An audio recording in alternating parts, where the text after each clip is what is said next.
It's Herma Huddle time! Hi everyone! Recently ay umuwi kami ng province and dahil marami kaming dala ay we decided to travel with To Go and it's really the best decision we did. And we would like to share it with you.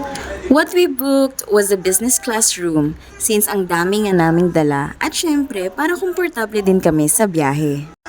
The business class room is good for 2 persons, which is 2,040 per head. Habang si Maze naman ay kinuna namin ng Mega Value Class which is 1,200 that time. At eto nga ang aming nakuhang room dito sa MV Maligaya. Meron siyang bunk bed, TV, sink, and cabinet. Maganda siya at super spacious na lalo sa family of 3 at kahit pa nga sa family of 4. 7 p.m. ang schedule na alis ng barko at habang naghihintay kami ay we decided na maglibot-libot muna. Pumunta kami ng upper deck para magpahangin.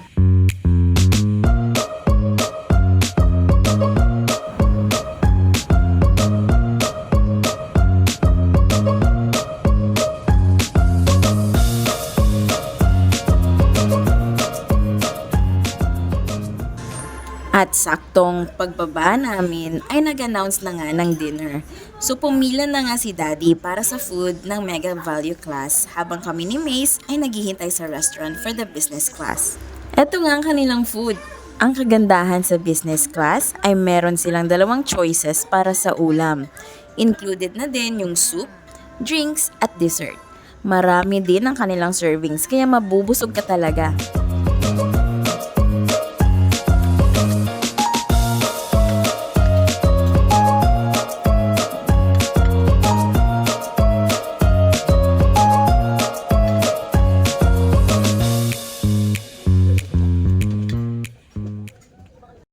After naming mag-dinner, ay inikot namin ang loob at mga shops dito.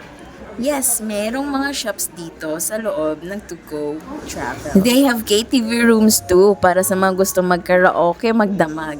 Charging stations, meron ding Watsons, Miniso at meron ding hair salon.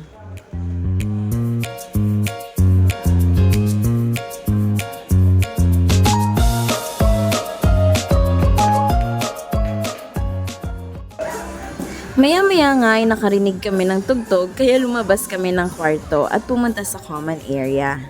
At ayun nga at nagpe-prepare pala yung banda for tonight.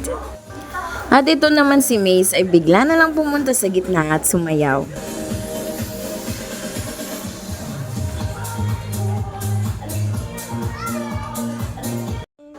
Kinabukasan, we decided na sa kwarto na nga mag-breakfast at itinake out na lang ni Daddy ang aming mga meals. Siyempre, hindi pwedeng palampasin ko ang coffee ng To Go kaya umorder ako ng coffee namin ni Daddy.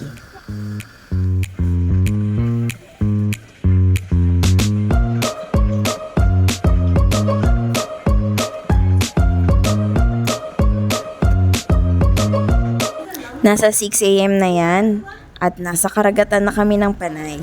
Masarap ang food, masarap ang coffee, at kay ganda ng view.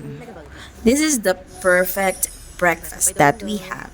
At dumating nga kami ng Iloilo on time and that was 2 p.m. Naging smooth lang ng aming biyahe at super relaxing. Dahil na din siguro sa magandang panahon. Kaya next time, mag-To Go talaga ulit kami. Kaya sa mga gustong mag-To Go on their future travels, visit their website and check their available trip schedules on your area. Enjoy your future travel! Thank you for watching everyone! God bless!